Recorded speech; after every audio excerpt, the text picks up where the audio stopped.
You can apply a filter to your catalogue so that all the pages in your catalogue have the same look and feel. And if the colours on the pages don't match your brand, you can change them.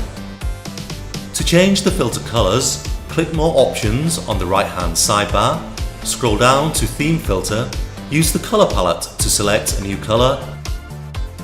Just click. Click Apply Now, and the colour will be applied across all your pages. You can also change the filter colour by entering an RGB value.